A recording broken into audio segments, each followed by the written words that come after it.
How did White Settlement get its name? We were designated the White Settlement by the Indians in the area. It's an old As name. I understand it, yeah, it's an old name. We're in White Settlement, Texas, where we've been investigating 3 unsolved murders. First, the 1992 sexual assault and murder of Laura Walsh. She was stabbed 3 times. Sexually assaulted. And set on fire on a couch. Donald denies knowing Laura, having sex with Laura, anything having to do with her world. The name of the person whose DNA came back is Donald Wright. We believe that we've identified Laura's killer, so now we're focusing on the double homicide of good friends Gene Giddens and Keith Durrington, which occurred 5 months after Laura's murder. Gene had recently moved back from Hawaii, and he decided to have a house party that night. Firefighters arrive on scene, they're doing the checks, and they find 2 burned bodies. Both victims had their throats cut. The fire was used blatantly to conceal the murder. Gene and Keith's crime scene seems similar to Laura's, so it's possible Donald Wright was involved. But the challenge is that Gene and Keith's killer did not leave a murder weapon or DNA behind. And we've got 10 other potential suspects, all with strong motives, and any of them could be Gene and Keith's killer. There's a group of feuding neighbors who sold Gene drugs that day, a potential arsonist, and a group of ex-cons who lived in Donald's father's house, who allegedly showed up at Gene's house looking for cash that night. And the gang of teenagers who pointed fingers at each other, and one of them even signed a confession that they were all involved in the murders. I told them about going in there and being a part of the murders. This is the biggest, most difficult case we have ever tried to solve. It's going to be a huge challenge. Yes, ma'am. It has been 16 years and still no answer. Police consider her killing a cold case. Years later, the case is still unsolved. There are so many cold cases out there just waiting to be solved. The crime scene ultimately tells the story of the murder. We want to bring justice to these victims.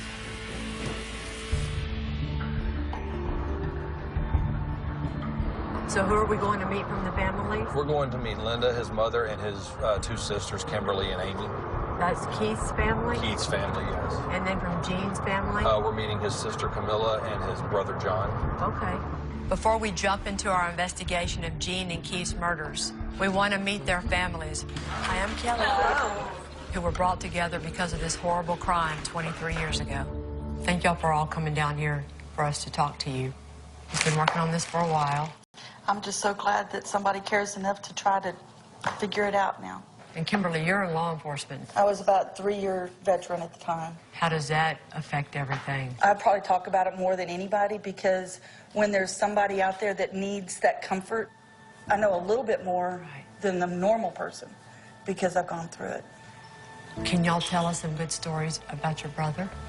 I have a daughter who at the time was 3 years old. Her name is Madeline. He had a little make-believe world that he spent a lot of time in with her. The last night that I remember him being alive, he really was quite depressed, especially after he was diagnosed HIV. He was crying and telling me he was so afraid to die, but that he was so thankful that he had Madeline in his life. Well, he was only 30 years old, Gene, and Keith was only 23 years old. 23 years old. How have you handled it? Well, it was a horrible day, the day that I learned that he had been killed. All of our dreams for him, his talent, his wit, his laugh, they were all gone. And it's still that hard today. But we have the memories. When he had his first piano lesson, he was hooked. And he was good.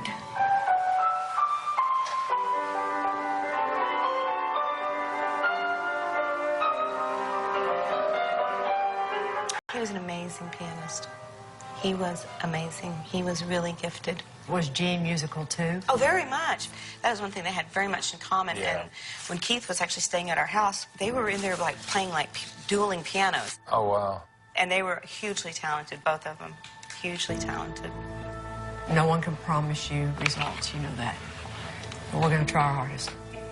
It's so devastating to listen to what all these 2 families have lost. Thank you. You're welcome. For everything you're doing. Nice to finally meet you. Fortunately, the White Settlement Police Department never gave up on this case. It's time for us to go back to the station and start working on what happened after Gene's party ended 23 years ago. The party broke about 10:30 to 11, and the last people left were Gene and Keith. They were both very intoxicated. There was known to be narcotics there that night, just in the form of weed or marijuana, and acid was supposed to have been involved as well. They're drunken party, and he probably didn't even lock the back door. May not even lock the front door. He may not have even locked the front door, exactly. On the day of the murder, Gene cashed a severance check for $3,000 to help pay for the party he planned that night. When you have a party going on and you've got booze and drugs involved and it's almost open to anybody that shows up, it provides an opportunity for several people that have committed this crime. I think the killer killed them, left. Day goes by. Nobody's reported it yet. They haven't been found. There's not cops everywhere. Let's see if we can conceal this crime with a fire. The fact that arson was used to cover up this crime scene is the biggest similarity between this case and Laura's. He tries to set the fire on her chest. And in this room, the fire is set where? At the bodies. On the bodies. On the bodies. But we believe that Laura's murder occurred to cover up a sexual assault, while the motive in Gene and Keith's murder was burglary. Those are very different types of crimes. Wasn't a large amount of people there. But what a motley crew of people. A very motley crew of people. Since so many people may have had opportunity and motive, we have 11 different suspects from 3 different worlds to look into. And any of them could be Gene and Keith's killer. You want to do the TJ world first?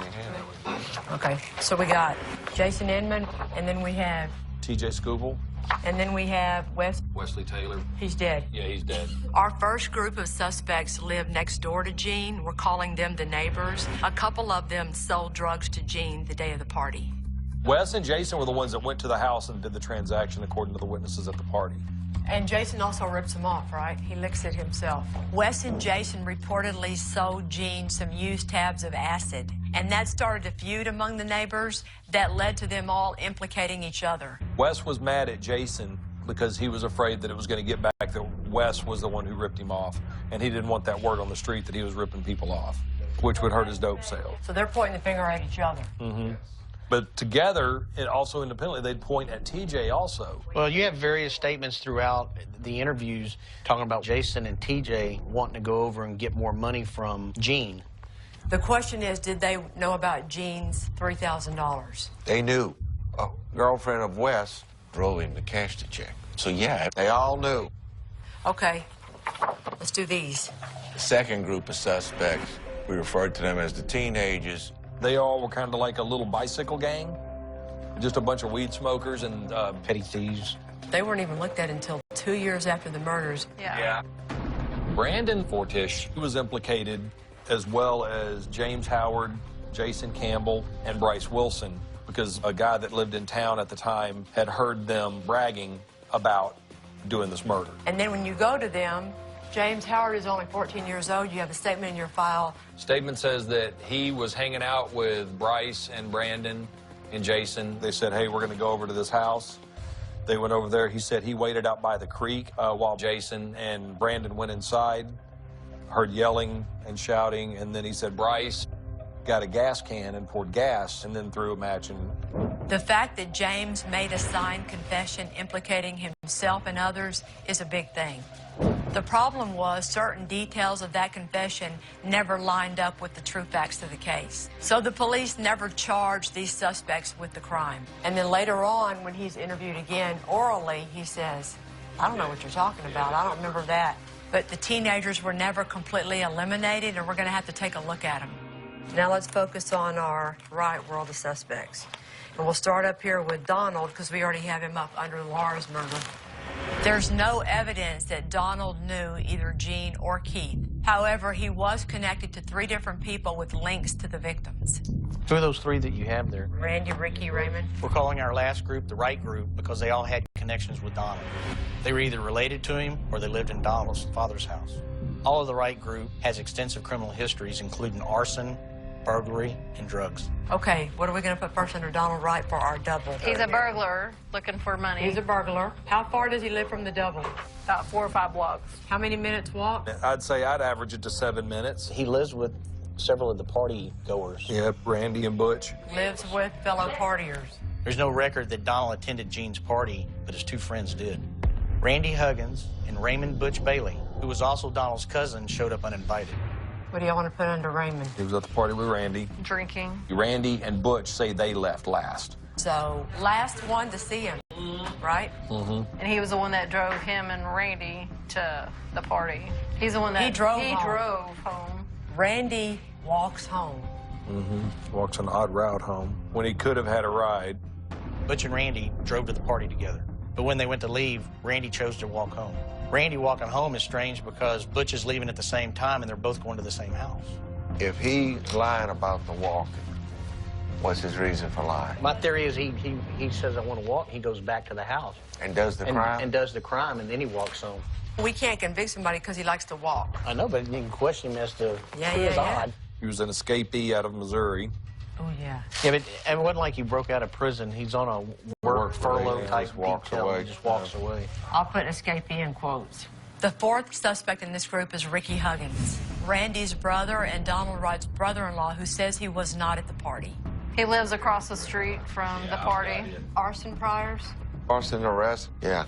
Ricky's history of arson and his connection with the rest of the Wright group makes you wonder whether or not he committed this crime alone, if he may have committed it with other members of the Wright group, or if it's just a coincidence and he had nothing to do with it at all. Randy can cover for Butch, and Butch can cover for Randy, and Ricky is maybe out of it because he's saying he didn't even go to the party, but nobody can say where Donald is. Right. And the only reason we think Donald's a possible suspect is because of the similar case 5 months prior. Problem is they're all related and they're all in the same world, and it's hard to get any of them to talk about the other. We have about 50, 60 witnesses to talk to. It seems like in about 7 different states. Piece of cake.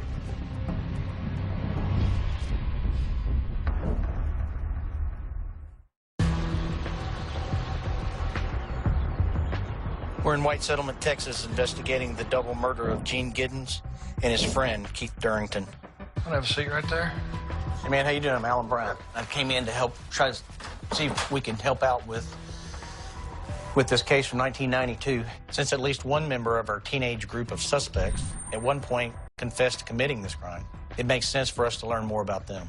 Well, the case that we're looking at is the Giddens case, which is the two guys that were killed and the house caught on fire. Our first witness was known to spend time with Brandon, Jason, Bryce, and James at the time of the crime. You remember some guys you knew back then, James Howard and Brandon Fortek? Yeah, yeah. They were a big circle. And you hung out with them too? Brandon, me and him never hung out. Back then, you know, he was like, you know, the devil worshiper, and he'd come over to my house right when I first met him, and my mom had a big picture of Jesus on the wall, and he took down and put a big pentagram on there, you know. Woo. Yeah, and that didn't fly too well, you know. But it didn't. I bet. But out of that group, who were you the best of the friends with? Probably James Howard. He was with me that night that it all happened. And we seen the fire trucks, you know what I mean? Were y'all out riding bikes that night? Yeah. That's how y'all got around as a group, was on bikes? Right. Okay. Yeah. That's when we seen the fire trucks, you know, and we was like, well, I want to go check it out. You know, and I had no clue at all if anybody died or anything. This witness gives James an alibi on the night of the fire. But the fact remains, James signed a confession stating he was involved in both the murder and the arson. What did James ever tell you about why he wrote that statement out? He said it was all bullshit. He said the cops made the statement. They was trying to tell me that James pleaded to doing it, and I was like, no. I know for a fact he was with me, and I know we didn't do it. The witness seems convinced that James had nothing to do with Gene and Keith's murder. But it's hard to imagine why James would confess to a crime that he didn't commit. We really appreciate you coming down. No kidding. Got a lot of stuff. If you think of anything, believe me, I'll let you know. We're going to see Brandon Fortish, who was one of the members of the teenage group that was implicated by James as being involved in the murder. I figured the best angle with this is talking to him about who he's running with back then. That'll give us kind of a gauge on how much he's going to lie. There you go. So investigation is tricky because James has implicated Brandon in this double murder. Hey, Brandon. But we also have to approach Brandon like a potential witness against James. All I know is I got arrested supposedly for 2 counts of murder, and somebody burned a house down over in that area somewhere. Okay. And like I said, on the police department kind of had it in for me to begin with. Mm-hmm. Listen, there was an incident where me and a couple of them guys got to drinking one night, and we found this old wrecked car, and we set it on fire. Mm-hmm. After that, I was accused of multiple arsons. I'm innocent, okay? I know that James was called in, and he was interrogated to the point where he signed a statement saying that I did it. Yeah. Because he was terrified. Me and him got in a huge argument about that. Well, I would think so. The problem is he implicated you, but the problem in our world is he implicates himself. And usually when you implicate yourself in something, then it's believable. Okay. I mean, I'm willing to take a polygraph test, whatever you'd have me to do. I did not commit those crimes. In my experience, guilty people don't usually volunteer to take a polygraph test. With the interview and Brandon volunteering to take a polygraph, indicates to me he's not guilty of this crime.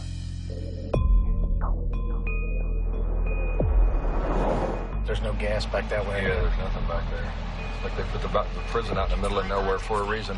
We've been able to locate Bryce Wilson from our teenager group, and he's currently incarcerated in the Texas Department of Corrections.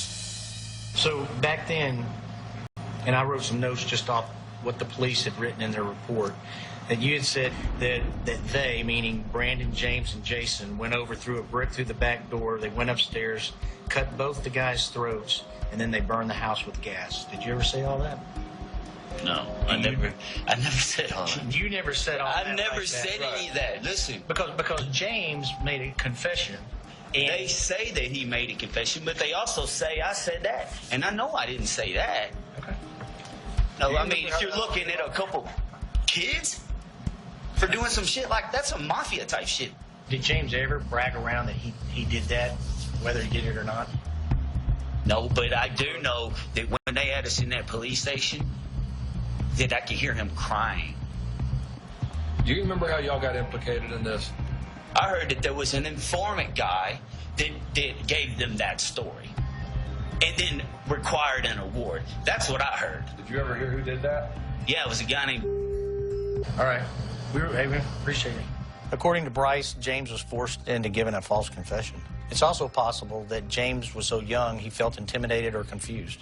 But we can check out Bryce's claim that a tipster implicated the teenage group to begin with. He said, it was all a big hoax, basically.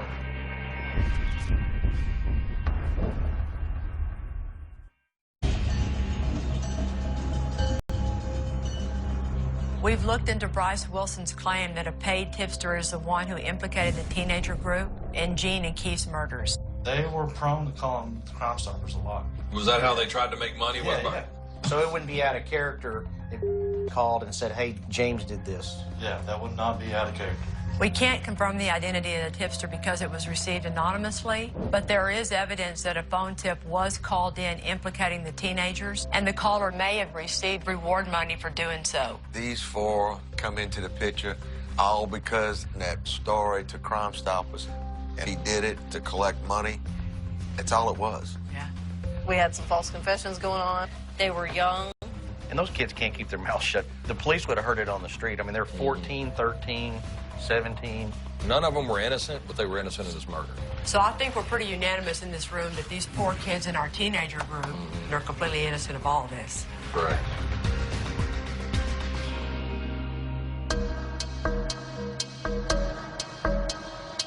You just want to have a seat right there for me? Sure. It's time to go back to square one and talk to the people who went to Gene's party, which was the last place Gene and Keith were seen alive.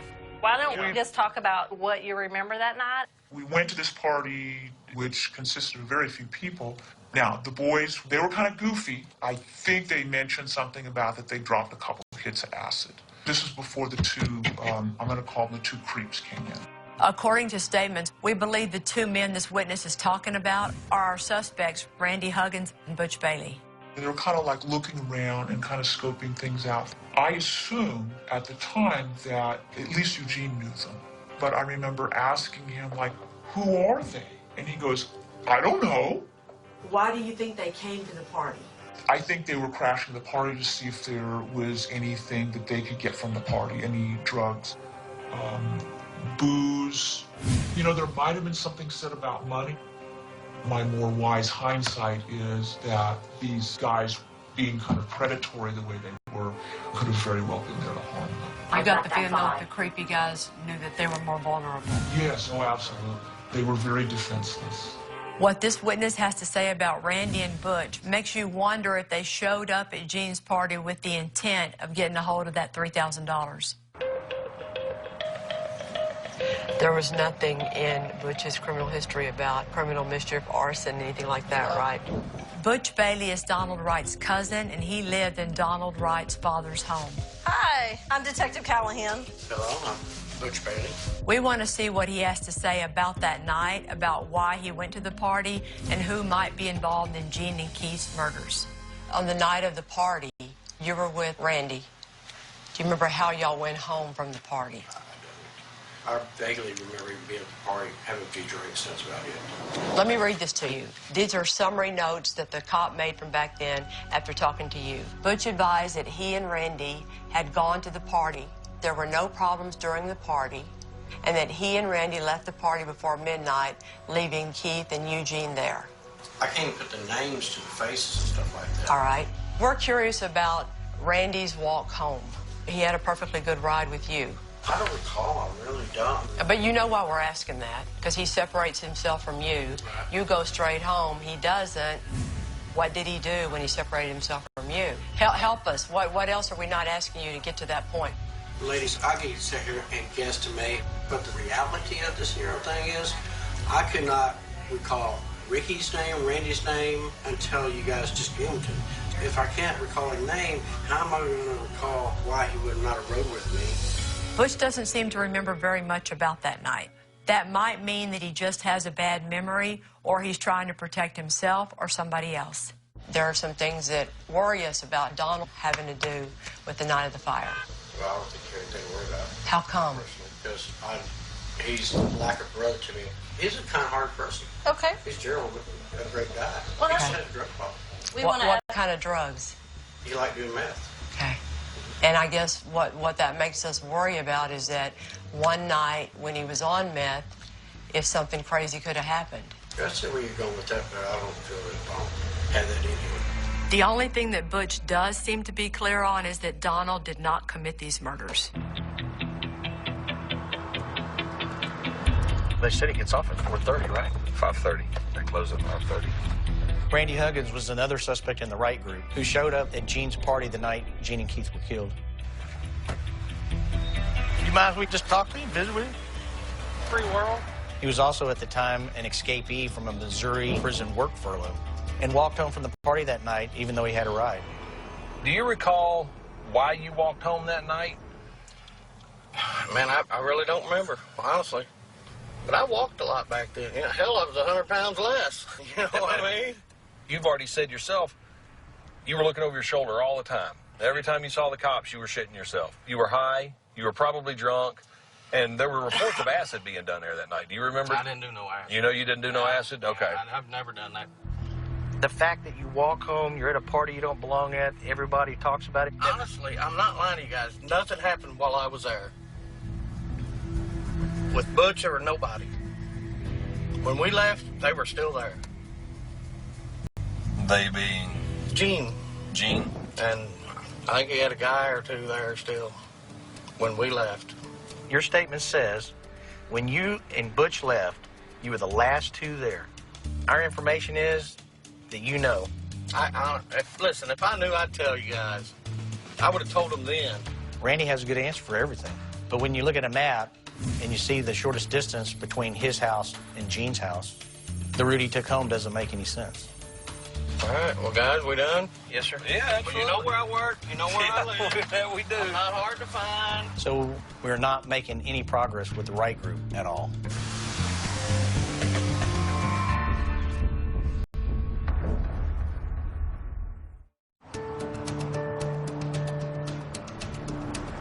We're investigating the 23-year-old murder of Gene Giddens and Keith Durrington, where we believe the motive was the $3,000 in cash that Gene had that day. Did we bring any of the photos? I got them on my phone. He's got them on great. Oh, you don't have pictures anymore. You done got high tech. High tech, man. You know, when you don't carry one of those Star Trek communicator flip phones, you can do that. I got that flip phone. I'm waiting for pay phones to come back. Right? Information developed after the time of the murders demonstrates that the neighbor group knew that Gene had that money from cashing that check. Because 2 of them sold LSD and weed to Gene. When Wes died, she said the one thing she'd hate to have to do is to tell her daughter that not only was her daddy murdered, her daddy was also a murderer. One of the suspects, Wes Taylor, was murdered a few years ago. We were able to locate a former girlfriend of Wes. She and Wes were dating at the time of the murders. And we're hoping that maybe Wes told her something about him years ago. Kind of start from the beginning, if you would. Not necessarily with the murder and the fire, but what about your and Wes's relationship? Wes and I had a very volatile relationship. Did you? Yes. Volatile or violent or both? No, we pushed each other around, but we didn't hit each other. Oh, really? I mean, it was more, there was a lot of anger, a lot of emotion. What about taking Gene to cash his check? I remember taking him, I took him to the check cashing place. Do you remember how much the check was for? Or was it Several different? thousand. To your knowledge, was he blabbermouth, hey, I've got a lot of money coming, I'm having a party Saturday night? Yeah, I do remember him saying, yeah, because he wanted to buy alcohol and he wanted to buy drugs. I think he was sending the word out that he wanted stuff. He wanted to get the word out on the street that he was looking dope. to buy something. And I know Wes did hook him up. Do you remember what he hooked him up with? Sheets of acid. So he didn't have any issue selling to Gene then? He didn't. He wasn't friends with Gene. But it's business. But I'm going to get this for him because he probably got a cut. I cannot say that if it did happen and he was the person that did it, that it was because of money. Because Wes was not geared that way. He wouldn't have killed somebody over money. And he wouldn't have killed him over being gay. No. Do you think he would have been able to hide it from you for all those years, especially through the investigation, had he done it?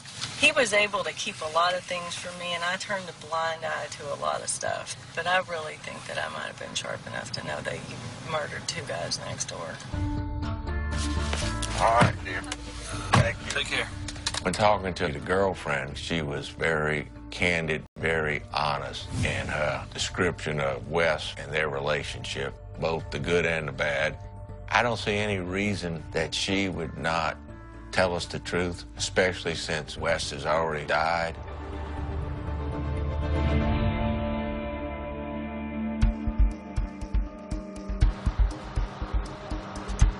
Looks like he's got kiddos. Yeah.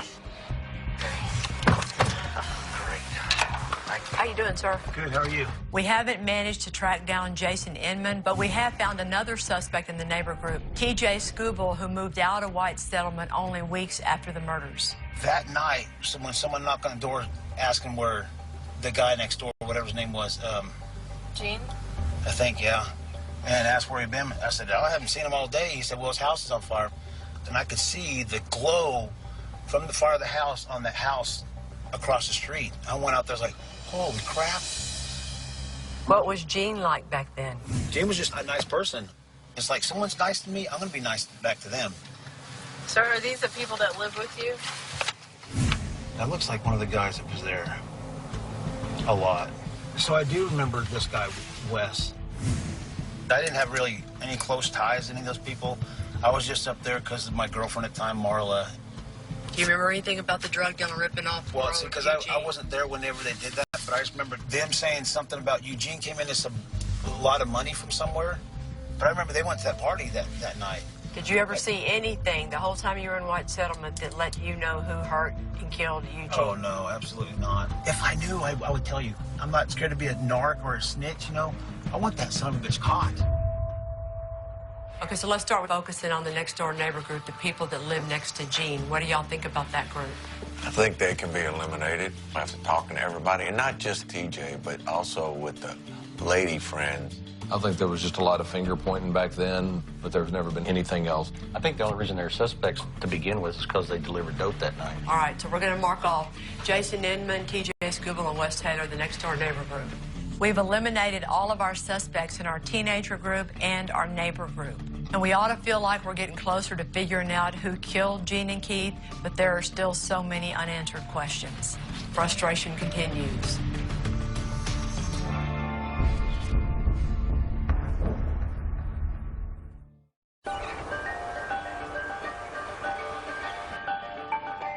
just knock it out. Is that okay? I'm very ready.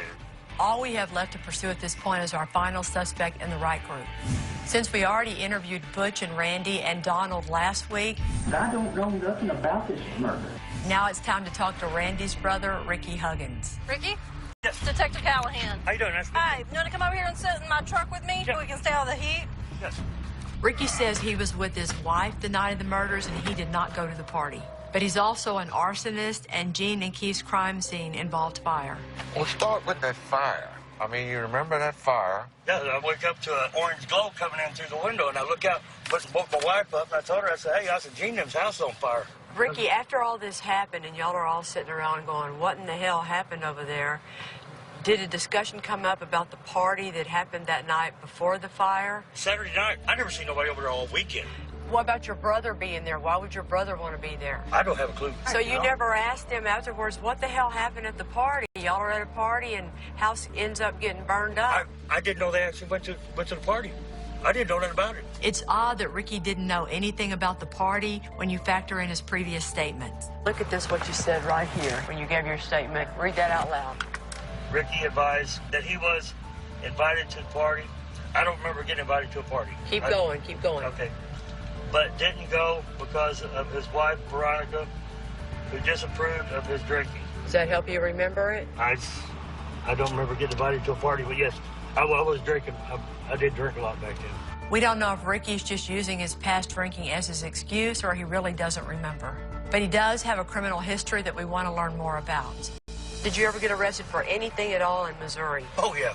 What? Yes. Tell me what. I'm going to write it down. It's an extensive record here. Any arsons? In the 70s. In a motel room. We was all partying, drinking, and everything. And Angie kept throwing lit cigarettes at me. Bam, bam. And I kept grabbing and putting them out. I threw one at her, and she rubbed it in the mattress, but caught the mattress on fire. I got charged with arson. Is that the only time you've been charged with anything close to an arson? No. And then when I went to prison the second time, that's what I went to prison the second time over, was a 68 Mustang. Got drunk on whiskey, stole it, run the crap out of it, ran into a tree, stripped it, and burned it. So. Okay, so you burned up a car. Anything else? No, that's it. You didn't set the fires for that house? No, nothing. Okay. I've done nothing And wrong. you're not protecting any of the people in your world who you think or know did it? I'm not protecting. No, I ain't gonna protect nobody. If I knew who did it, I'd tell you. I want answers too. Gene was a good person. Ricky's arson history puts him on our suspect list, but the details of those crimes turned out to be less serious than we thought. 3 trailers and a horse and a shed and a gate. This is it. Stu, Allen, and I have tracked down Donald's brother in the hopes of trying to find out more about Donald and what might have been happening in Donald's world back then. Do you remember hearing about the murders that happened back in 1992, back in White Settlement, involving those 2 guys? That Gene Giddens guy. You knew Gene? Yeah, I knew him. I went to school with him. You went to school with him? Yeah, we were in about the same grade. Did you ever go over any parties at Gene's house? Oh, yeah. How many times did Donald go to the parties with you at Gene's house? I know he went twice with me. Okay. That I went. When he says that Donald actually went to Gene's parties, I'm going, dang. We've all been wondering whether Donald had a connection, and now we know that he did. Wasn't that around the same time Donald was kind of using a lot of meth? Yeah. Yeah, he did that. Now, he got tied up with the wrong people on that. I love my brother, man. I love him. I wish he'd straighten up. I do too, but it sure sounds like when he gets on meth, he does some crazy stuff. Last time I seen him, when he was on it, it just seemed like he changed. Well, thank you for answering our questions today. You think of something, you call Stu. I sure will. Thank you. Thank you. Yeah, thank you. David Wright can prove that Donald knew Gene, but that's a far stretch from proving that Donald committed this double murder. And right now, we're out of people to talk to.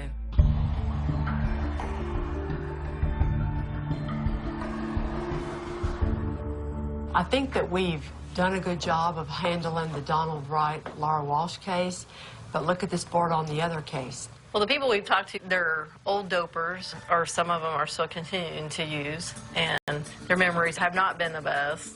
I can't put the names to the faces and stuff like that. And I run into what I think were a lot of selective memories, too, for people that weren't the best citizens back then. Listen, if I knew, I'd tell you guys. I would have told them then. You know, the exception is Ricky Huggins. His arsons turned out to be really lame, and he's always had an alibi for that night. He was just a suspect by association. Yeah, we still got Donald glaring at us, and Randy, and Butch. You know, you can put Randy and Butch at the party. But at this point, we can't say that Randy or Butch or Donald had anything to do with this crime. It's all a coincidence. After all we've done and all we've seen and talked to, it's pretty frustrating to have worked so hard and found so little. Kind of depressing. I feel like we're spinning wheels in mud.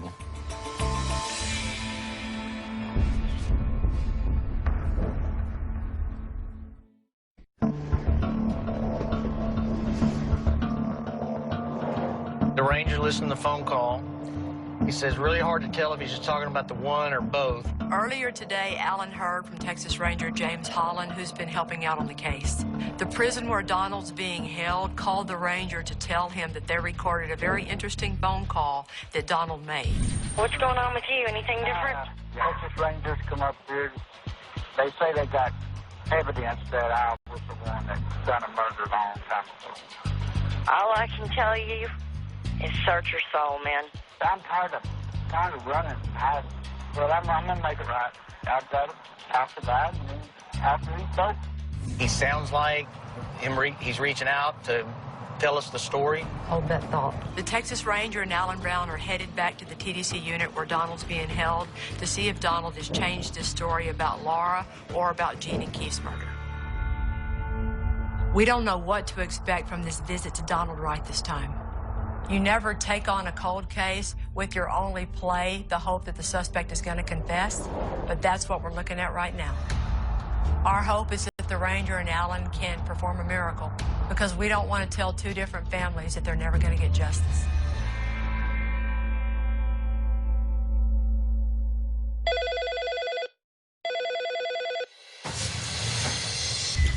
Hey, Alan. Hey, Stu. Just want to know what came out of this. Hey, the lawyers could deal with the legal issues, but if he tries to take the stand, he's going to have big problems with what he just said. What'd y'all find out? Donald came in, and I'm summarizing all of this, but, you know, the Ranger's like, the ball's in your court. You know, what do you got for us? And he said, I want to go back to Tarrant County.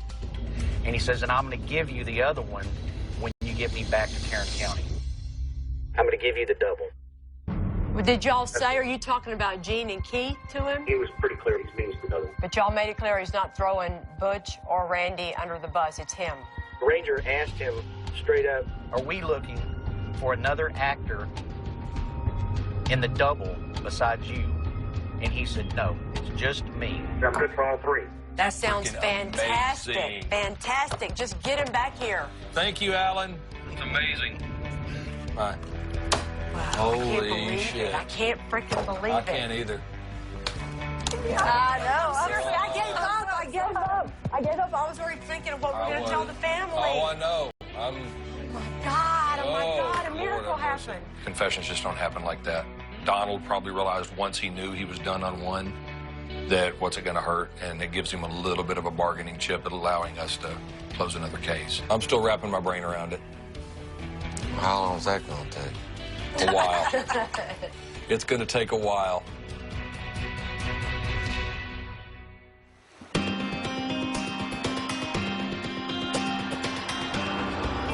After 23 years of just wanting to have an idea who did this, the fact that you're telling them what you can today, it's going to be pretty amazing for them. We're on our way to tell Gene and Keith's families the good news about their case. This is the best part of the job. Thank you. Good morning. What are y'all doing this morning? We want to be real careful with what we tell Gene and Keith's family, because this is still ongoing and there are still a lot of legal decisions that need to be made. So the news we have for y'all today is this. We're going to be, probably within the next few weeks, presenting this case to the district attorney. That's great. Okay. And we just want to make sure we get it absolutely perfect. He admits that he's the one that committed both of these crimes. To know that there really is some justice means a lot. I were able to talk to him. I would tell him that we definitely miss you and that they got the guy that did you wrong. This is probably the first time I've cried about it. I've always tried to be so strong. And this is the first time I've gotten to feel this feeling. And it's awesome. It is so awesome. We've spent 23 years not knowing anything. And there's a lot of satisfaction in the truth. Y'all have been through the most horrible thing anyone can go through, especially you, because he was your son. No matter what we tell you, it doesn't bring Gene back. It doesn't bring Keith back. We know that. We just want you to know that the person who did this to Keith and Gene has been found and caught, and it's all going to be okay, but it's going to take a long time. The last couple of weeks has been very emotional, reliving everything again and going through that journey. But I think that Keith would be pleased today with the efforts that have taken place, and I'm pleased. Do you mind if we join hands? Dear Heavenly Father, thank you for bringing these people together, and thank you for the ending in this case. It's wonderful that the White Settlement Police Department made the decision to reopen this case, and they can be proud that it turned out this way. We thank you for everything that you've done for us, and we appreciate your love. In Jesus' name, amen. I've been told before by family members of murder victims that there is no such thing as closure, but there is such thing as justice. And we couldn't be any more satisfied for Laura, Gene, and Keith and their families.